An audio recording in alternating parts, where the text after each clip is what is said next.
जी, मैं यहाँ सबकी बातें सुनी हूँ और जैसा कि हमारे योगी जी के बारे में अभी तक सब लोग यही कहते आए हैं कि वो जो भी निर्णय लेते हैं वो जनता बहुत ही एक उनके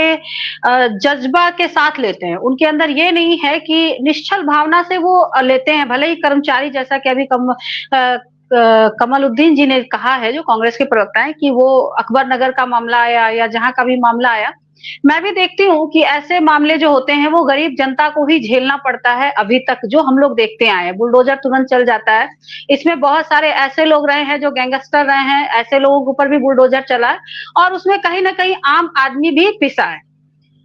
कर्मचारियों ने उनको मौका नहीं दिया, ये हमारे योगी जी हमारे देखने नहीं आते क्या हो रहा है, क्या नहीं हो रहा है। हमारे जो योगी जी हैं, यूपी के मुख्यमंत्री, वो बहुत ही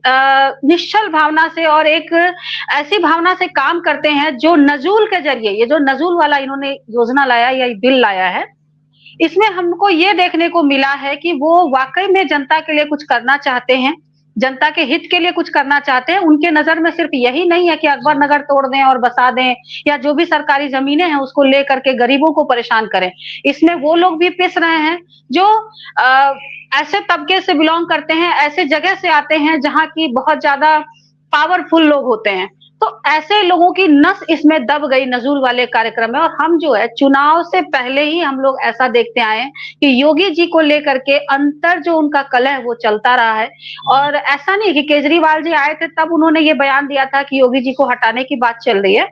उनसे पहले ही जो सुगबुगाहट है वो गलियारों में चल चुकी थी कि योगी जी को हटाने का चल रहा है क्योंकि योगी जी जो काम कर रहे हैं वो कहीं न कहीं अपने भी पार्टी के लोगों को दुःख दे रहा है। और मैं ये नहीं कह रही हूँ, मैं किसी और की बातों पे नहीं कह रही हूँ क्योंकि योगी जी के जो भाषण अभी कुछ दिनों से हम लोग को सुनने को मिल रहा है, योगी जी इतना होने के बावजूद भी योगी जी कमल बोलना नहीं भूलते हैं, बीजेपी का साथ देना नहीं भूलते हैं। उनके भाषण अभी कुछ दिन पहले का भाषण जो सब लोगों ने सुना होगा और मैं याद दिला देती हूँ। उन्होंने ये कहा कि मैं नौकरी करने नहीं आया हूँ, मैं जनता की सेवा करने आया हूँ और मैं सेवा करूँगा और मुझे अगर प्रतिष्ठा की चिंता होती और इज्जत की चिंता होती, तो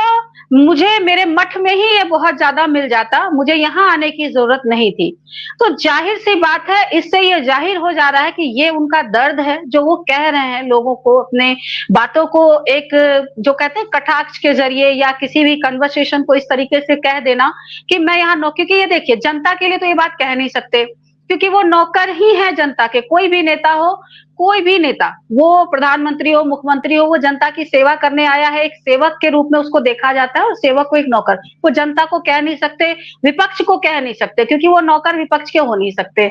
ये ज़ाहिर-सी बात है उन्होंने अपने ही पार्टी के लिए कहा कि मैं नौकर नहीं हूँ कि जो ये लोग कहेंगे मैं उनके इशारे पर काम करूँगा। मैं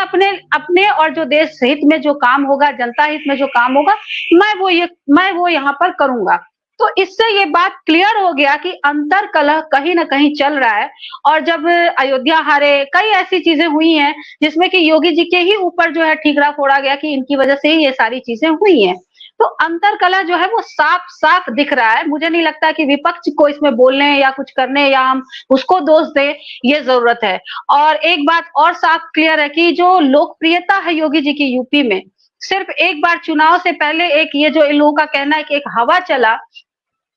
कि योगी जी को हटाया जा रहा है, उसकी वजह से जो इन सीटों की क्या हालत हुई थी, वो सबने देखा है। तो अगर इस तरीके का कुछ होता है तो यूपी में क्या होगा तो ये तो फिर सोचने वाली बात है।